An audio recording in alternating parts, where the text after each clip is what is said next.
सोचो, एक दिन तुम्हारे फ़ोन पर मैसेज आता है, कॉन्ग्रेचुलेशंस, 8 लाख लोन अप्रूव। तुम शॉक हो जाते हो क्योंकि तुमने कोई लोन अप्लाई ही नहीं किया। तुम बैंक जाते हो और बैंक बोलता है, सर ओटीपी आपने डाला है, लोन आपने ही लिया है। अब प्रॉब्लम ये है, सिस्टम के हिसाब से तुम चोर हो और असली चोर कहीं दिख ही नहीं रहा। और आज की स्टोरी इसी डेंजरस साइबर क्राइम के बारे में है। स्टोरी स्टार्ट होती है बॉर्डर एरिया से। आर्मी का ऑपरेशन चल रहा होता है। टेररिस्ट एक जगह छुपे होते हैं।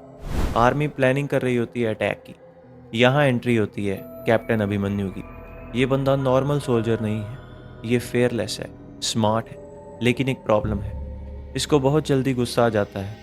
ऑपरेशन के टाइम सीनियर ऑफिसर बोलता है, वेट करो, प्लानिंग से अटैक करेंगे। लेकिन अभिमन्यु इम्पेशेंट हो जाता है। वो बोलता है, सर अगर अभी एक्शन नहीं लिया तो वो भाग जाएंगे, और बिना परमिशन के ऑपरेशन स्टार्ट कर देता है। एक्शन सीन में वो टेररिस्ट को एलिमिनेट कर देता है। मिशन सक्सेसफुल हो जाता है। लेकिन प्रॉब्लम ये है, आर्मी में रूल ब्रेक करना अलाउड नहीं होता। इसीलिए अभिमन्यु को सस्पेंशन मिल जाता है और उसको घर भेज दिया जाता है। आर्मी उसको एंगर मैनेजमेंट थेरेपी भी सजेस्ट करती है। अभिमन्यु घर वापस आता है। घर सिंपल मिडिल क्लास फैमिली का होता है। उसकी माँ नहीं होती, सिर्फ उसके फादर और छोटी बहन होती है। उसकी बहन की शादी फिक्स होने वाली होती है। फादर शादी को लेकर थोड़ा टेंशन में रहते हैं क्योंकि शादी का खर्चा काफ़ी होता है। अभिमन्यु थोड़ा रफ नेचर का होता है, लेकिन अपनी फैमिली से बहुत प्यार करता है। यहाँ तक मूवी बिल्कुल नॉर्मल लगती है, लेकिन अब स्टोरी में एंट्री होने वाली है सबसे डेंजरस प्रॉब्लम की। अभिमन्यु डिसाइड करता है कि बहन की शादी के लिए बैंक से लोन लेगा। वो बैंक जाता है, लोन के लिए डॉक्यूमेंट्स देता है, Aadhaar card, PAN card, fingerprint verification, OTP, सब नॉर्मल प्रोसेस होता है। बैंक मैनेजर बोलता है, सर लोन प्रोसेस हो जाएगा। अभिमन्यु रिलैक्स हो जाता है, लेकिन उसको पता नहीं होता इसी मूवमेंट में उसका डाटा कॉपी हो रहा होता है और यहीं से स्कैम स्टार्ट होता है। कुछ दिन बाद अभिमन्यु के फ़ोन पर मैसेज आता है, लोन अप्रूव्ड। वो सोचता है पैसा अकाउंट में आ गया होगा, लेकिन जब वो बैंक चेक करता है तो उसके अकाउंट में पैसा ही नहीं होता और उल्टा उसके अकाउंट से भी ट्रांजैक्शन हो चुके होते हैं। अभिमन्यु सीधा बैंक पहुंच जाता है, गुस्से में पहुंचता है, ये क्या हो रहा है। बैंक कंप्यूटर में रिकॉर्ड चेक करता है, सिस्टम में सब क्लियर होता है, fingerprint verified, OTP verified, digital signature verified, मतलब सिस्टम के हिसाब से लोन अभिमन्यु ने ही लिया है। अभिमन्यु शॉक हो जाता है। वो बोलता है, मैंने कुछ नहीं किया, लेकिन सिस्टम उसकी बात नहीं मानता। अब अभिमन्यु खुद इन्वेस्टिगेशन स्टार्ट करता है। उसको पता चलता है उसके नाम पर एक फेक सिम कार्ड बना हुआ है, एक फेक ईमेल आईडी क्रिएट हुई है और लोन का पैसा किसी और के अकाउंट में ट्रांसफ़र हो गया है।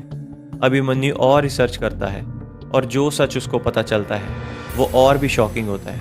वो अकेला विक्टिम नहीं है, हज़ारों लोग इसी साइबर फ्रॉड का शिकार हो चुके हैं। किसी के अकाउंट से 50,000 गायब, किसी के अकाउंट से 5 लाख, और कोई भी चोर को पकड़ नहीं पा रहा। अब मूवी में एंट्री होती है रियल विलन की। ये विलन कोई गैंगस्टर नहीं है, ये एक साइबर मास्टरमाइंड है। उसके रूम में डजन्स ऑफ कंप्यूटर स्क्रीन होती हैं, server, hacking tools, encrypted network. वो लोगों का पर्सनल डाटा कलेक्ट करता है, सोशल मीडिया से, फेक ऐप से, बैंक डाटाबेस से, और फिर उस डाटा का यूज़ करके वो लोगों के बैंक अकाउंट हैक कर लेता है। उसका डायलॉग भी डेंजरस होता है। वो बोलता है, लोग खुद अपना डाटा देते हैं, मैं सिर्फ यूज़ करता हूँ। अभिमन्यु समझ जाता है ये फाइट गन से नहीं जीती जा सकती, इसलिए वो साइबर एक्सपर्ट से मिलता है। वो हैकिंग और साइबर ट्रैकिंग सीखने लगता है, आईपी एड्रेस ट्रेस करना, सर्वर लोकेट करना, इनक्रिप्टेड नेटवर्क क्रैक करना। धीरे धीरे वो साइबर वर्ल्ड समझने लगता है। एक इमोशनल सीन भी आता है। एक आदमी साइबर फ्रॉड की वजह से अपनी लाइफ डिस्ट्रॉय कर लेता है। यहाँ से अभिमन्यु का मिशन और सीरियस हो जाता है। अभिमन्यु एक मिडल एजेंट को पकड़ लेता है और उससे पता चलता है ये स्कैम सिर्फ हैकर नहीं कर रहा, इसमें इन्वॉल्व है बैंक के करप्ट एम्प्लॉयज़, टेलीकॉम कंपनी के इनसाइडर, डाटा ब्रोकर्स, मतलब पूरा एक साइबर माफिया नेटवर्क है। फाइनली अभिमन्यु विलन तक पहुंच जाता है। अब हीरो और विलन फेस टू फेस होते हैं। विलन बिल्कुल काम होता है। वो बोलता है, तुम सिस्टम को नहीं हरा सकते, लोग खुद अपनी इन्फॉर्मेशन देते हैं। अभिमन्यु उसको रोकने की कोशिश करता है और फिर फाइनल सीन स्टार्ट होता है। सर्वर रूम में फाइट होती है। विलन ट्राई करता है सारा डाटा डिलीट करने का, लेकिन अभिमन्यु सर्वर डिस्ट्रॉय कर देता है। पूरा इलीगल सिस्टम क्रैश हो जाता है। पुलिस आ जाती है। विलन फाइनली अरेस्ट हो जाता है। लास्ट में अभिमन्यु एक पावरफुल लाइन बोलता है। वो कहता है, देश को सिर्फ बॉर्डर पे नहीं, डिजिटल दुनिया में भी प्रोटेक्ट करना ज़रूरी है। और मूवी की एंडिंग हो जाती है वार्निंग के साथ, ओटीपी किसी को मत दो, अननोन लिंक पर क्लिक मत करो, हर ऐप को परमिशन मत दो। कल तक दुश्मन सरहद के उस पार था, आज दुश्मन तुम्हारे फ़ोन के अंदर है।